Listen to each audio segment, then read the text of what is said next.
ఖచ్చితంగా మా పిల్లల్ని కాదు, మీ పిల్లల్ని కాదు, మన పిల్లల్ని జాతీయ స్థాయిలో అనేక అవార్డులు సాధించేంత వరకు, ఉత్తమ రిజల్ట్స్ సాధించేంత వరకు మేము విశ్రమించాం. మీకు సభాముఖంగా నేను ఇస్తున్నటువంటి హామీ ఇది. మీరు కూడా మాకు సహకరించాల్సినటువంటి బాధ్యత మీ మీద కూడా ఉంది, అది కోరుకుంటున్నాం. ఈ అవార్డుని ఎంఈఓ గారు, ఎస్ఎన్సి చైర్మన్ గారు, మిగిలినటువంటి పెద్దలు అందరూ కూడా ఈ విద్యార్థికి అందించాలని కోరుకుంటున్నాను. దాన్ని సాధించినటువంటి అవార్డు, ఇలాంటి అవార్డులు కనీసం 100 రావాలి. ఓకే.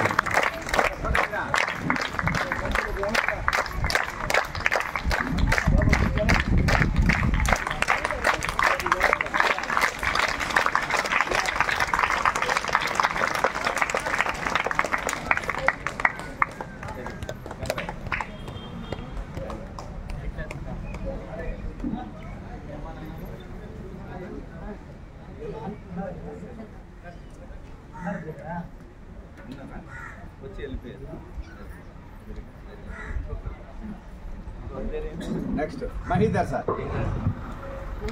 9th క్లాస్ మహీధర్ 4వ ప్లేస్. అంటే కంపల్సేషన్ వచ్చింది. మొదటి ప్రయత్నంలో అక్కడ వరకు రీచ్ అవ్వడమే గొప్ప. చాలా సంతోషం.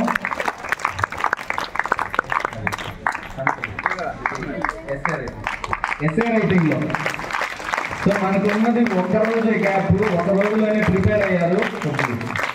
Very good, better luck next time.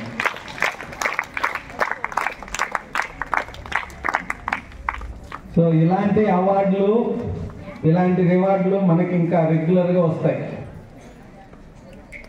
So అది తర్వాత 10th క్లాస్ పిల్లలకి మీకు ఇంకొక మంచి అవకాశం కూడా.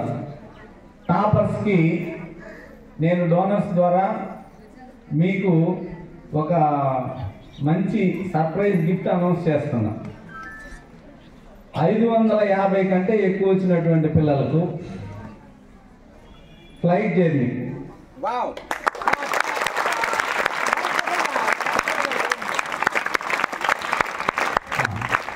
ముగ్గురికి టాప్ 1, 2, 3 ఇప్పుడు స్టార్ట్ అవ్వాలి. మీలో ఎవరు ఫస్ట్, ఎవరు సెకండ్, ఎవరు థర్డ్?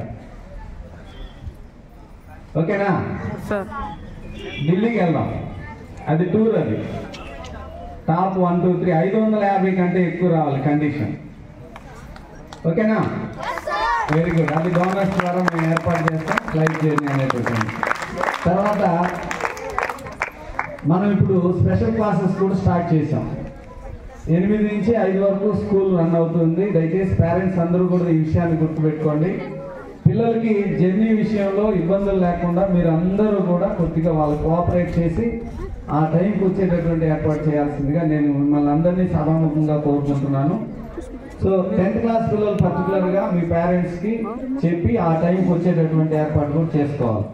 మనకు లాస్ట్ ఇయర్ రామాయణం జగదీష్ అనేటటువంటి ఒక స్టూడెంట్ మండల్ టాపర్గా వచ్చి షైనింగ్ స్టార్ అవార్డు తీసుకోవడం జరిగింది.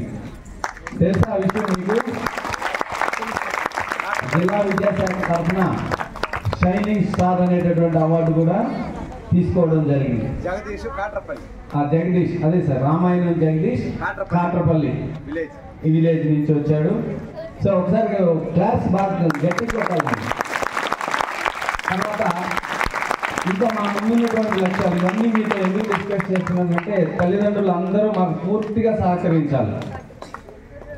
నేను గతంలో పనిచేసినటువంటి స్కూల్కి ఇక్కడ ఉన్నటువంటి స్కూల్కి కొద్దిగా తేడా ఏంటి అంటే పిల్లల్లో కొంత ఇండిసిప్లైన్ ఉంది. ఆ విషయంలో మేము చాలా కఠినంగా ఉంటాము. మీరందరూ